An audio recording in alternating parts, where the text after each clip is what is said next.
Last week, a federal judge in Texas halted the Obama administration's executive actions to shield millions of illegal immigrants from deportation.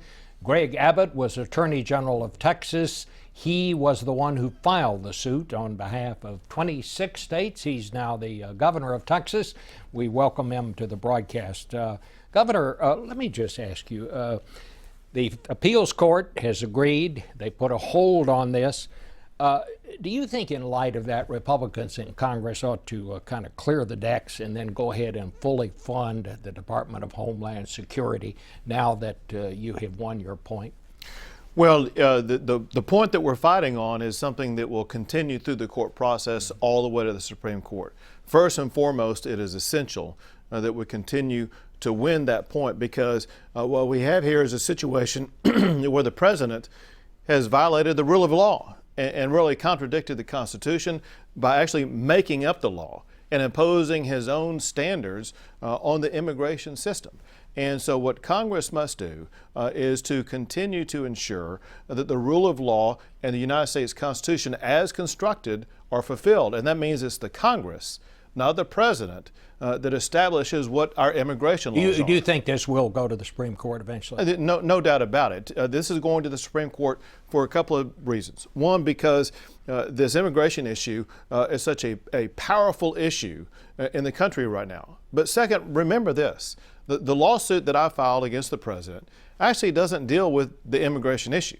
What it deals with is an overreach by the president who is refusing to follow and abide by the United States Constitution, and instead of allowing Congress to establish immigration laws as is required by the Constitution, instead the president himself is making up new immigration laws. Well, let me just ask you this, and getting back to the first question I asked you.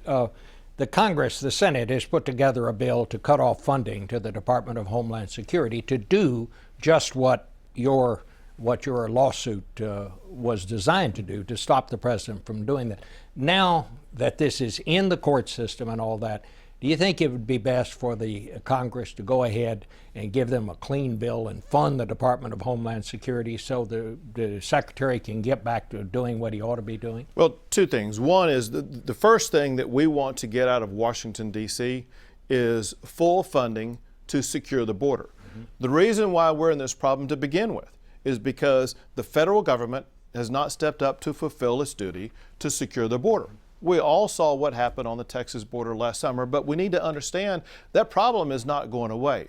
Already this calendar year, since January 1, we've had more than 20,000 people come across the border, apprehended, unauthorized. And so we have an ongoing problem on the border that Congress must step up and solve. However, the issue against the president, again, is something different altogether. Let me ask you this, and I'm well aware of what you're talking about at the border, but you've got, what, 800,000 of these people that are in the state right now?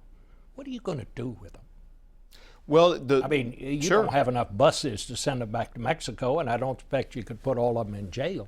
What are you going to do with them? Well, two things. One is the president himself said as these people were coming across the border that he would repatriate them as soon as possible. So we need to see whether or not the president himself is going to live up to the commitment that he made. The second thing is what to do with those who are here by the Constitution itself is dedicated to the United States Congress, not the president, to decide how to deal with it. And so we need Congress to have the latitude to fulfill its responsibility to solve the problem. Well, Congress can't seem to get together and decide what to do. They just remain at loggerheads. In the meantime, you in Texas, you've got 800,000 people there. What are you doing now? What I am doing now as governor for the state of Texas, I have outlined a plan that does what Americans really want to have achieved. And that is, I have a plan that will secure the border. I'm going to add more than 500 more Department of Public Safety officers, more Texas Rangers, more technology. We are coming out of our own pocket, Texas taxpayers' pockets, to secure the border, doing the job that the federal government must do. The first step that has to be taken in this whole process is to secure the border.